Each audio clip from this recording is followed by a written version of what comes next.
Hey gang, John Baccarelli here with your Lake St. Clair Fishing Report, brought to you by Sportsmen's Direct. It is Thursday, May 4th, so tomorrow is May 5th, Cinco de Mayo, in case any of you folks celebrate that.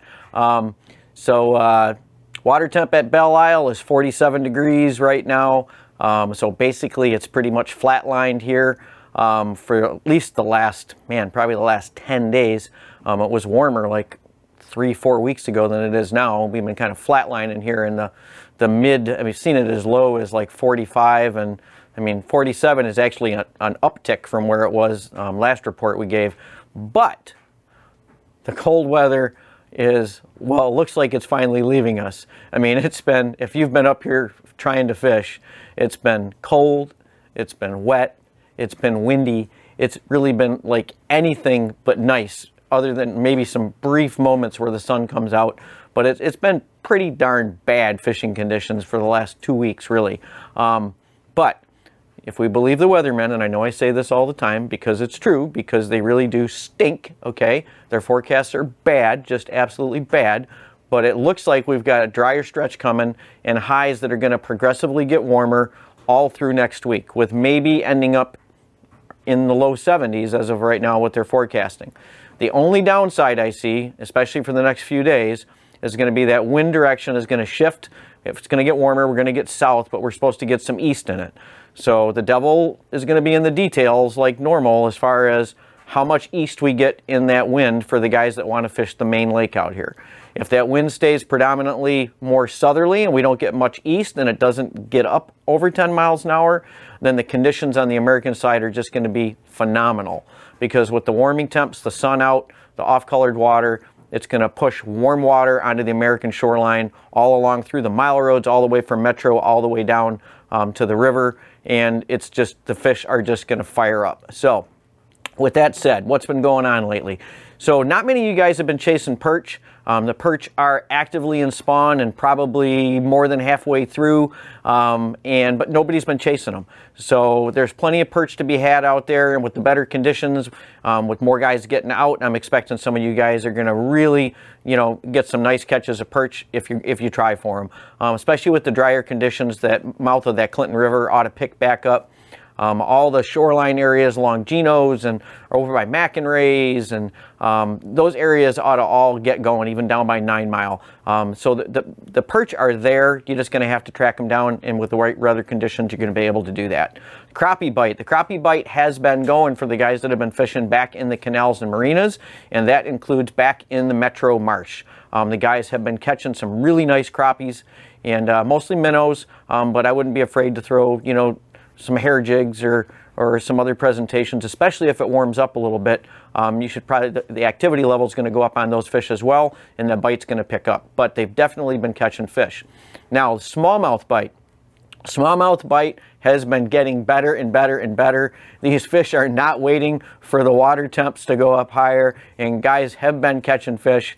And it's really just a matter of water clarity, and with the conditions improving. If you look at the satellite image right now, you're going to see that the Canadian side is pretty much trashed as of right now, and the American side is cleaned up a lot. Most of the American side right now is pretty darn clean, okay? And the water coming out of the St. Clair River is a nice color, or fairly clean too, so it's not having a negative effect, it's having a positive effect on water clarity. And so things are looking really good as far as water clarity goes as of right now.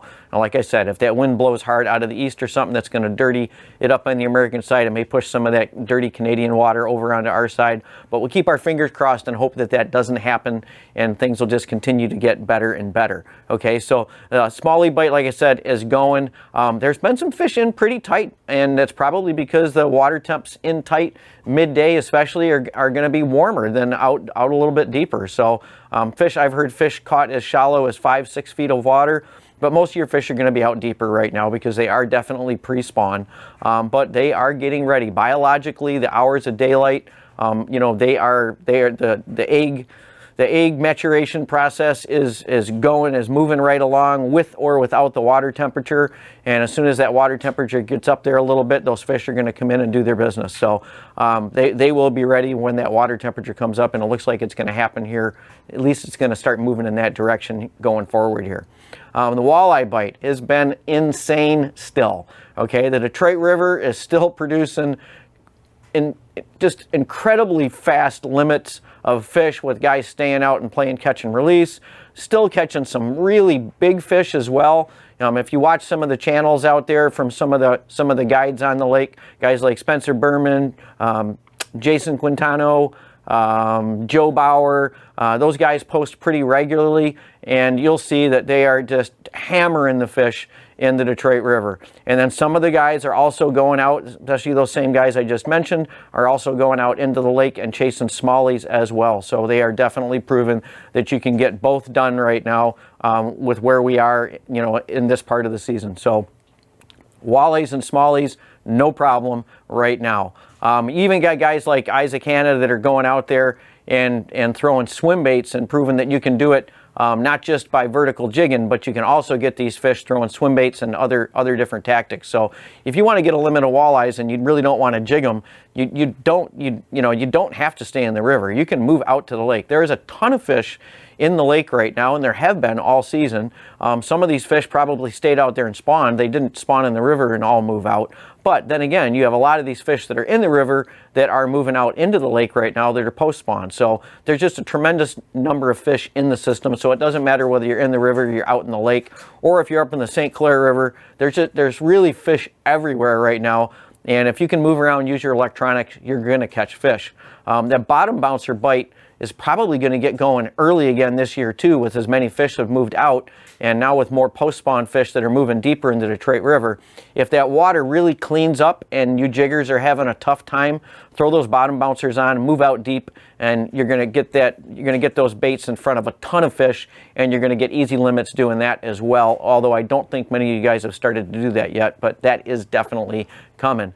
Let's see. What else do I want to talk about? There's some other incidental fishing that's been going on, as one of our guys, Spencer, proved. He went out and he decided he was getting tired jigging for walleyes, and it was too easy of a bite, so he decided he was going to go for some big fish. And he went out the other day and just proved that with some dirty water along the shoreline, the carp bite is on as well. And he just got some monstrous carp, over 20 pounds, I was going to say beautiful. I guess they're beautiful, right? I mean, beauty's, one man's trash is another man's treasure, and there's beauty in all different kinds of fish. And these carp, I guess, are beautiful in their own way. I like beauty with carp when I see one of my arrows sticking through them, but then again, that's a little different. Now, let's see.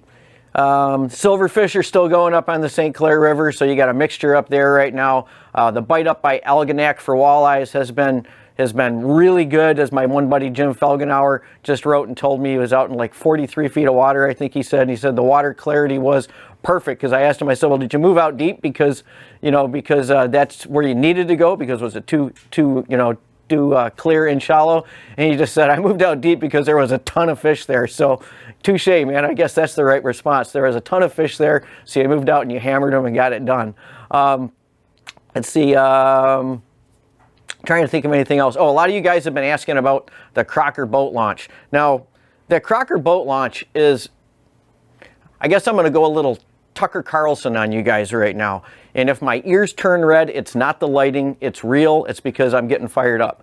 And you guys have seen me get fired up before about this issue. Now, we've been trying to press, and I'll say the term DNR loosely, because it's really not the DNR themselves that are the issue. It's the folks that run the parks and do all the construction and everything, and actually manage the boat launches. So here's the deal, here's the scoop, at least what we're being told right now for the Crocker boat launch. Yes, it's going to be another delay on top of another delay on top of another delay.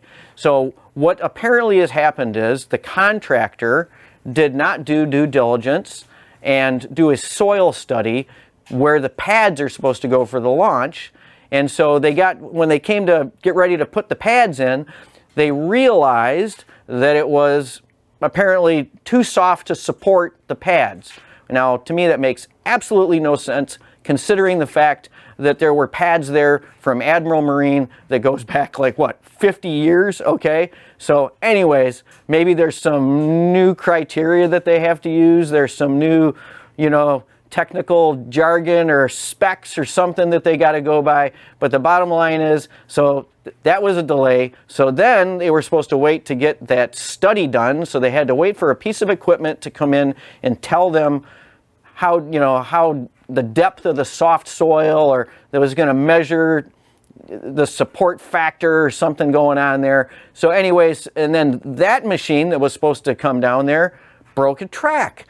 So then they were delayed because of that. So the last I heard was May 8th, there was supposed to be another machine coming in to do the study on the soil so that they could then put together a plan so they could figure out how much crushed concrete or whatever they need to put in there before they pour the pads. So that's the scoop that we're getting. Bottom line is, it's not going to happen anytime soon. I know it doesn't make a lot of you guys happy out there that want to fish down in the mile roads. And it definitely doesn't make me happy, not only as a fisherman, but as a business owner that relies on these boat launches being operational on Lake St. Clair. So if my ears are red, I'm sorry, but I'm ticked off right now. And, you know, unfortunately, there's not much we can do about it. And it seems like that everything that goes on with these parks lately, ever since we've gone to this passport system, we're up here in Michigan, we used to have to go into the booths at these parks to get a sticker so that we could launch our boats and everything. But then they came up with the brainy idea that, hey, you know, you can just pay for those passes when you renew your license plate. Well, what that's done is it just gives them a boom of money, right? Because it's so convenient. People that normally wouldn't get stickers are getting stickers. So I would imagine they're just getting a tremendous amount of money, and they don't even have to have anybody at the parks anymore collecting for the most part. So I mean, what the heck? Who needs parks that are open and operational if they're already getting their money? So anyways, enough said about that. My rant is done, we got great weather coming, or at least better weather coming. The bite's going to get better, and hopefully we will see you at the store this weekend. Hey, if you like this video content and you want to get updated as soon as the next video is out there, hit that subscribe button and the little bell icon, and you'll get notified as soon as the next video is up.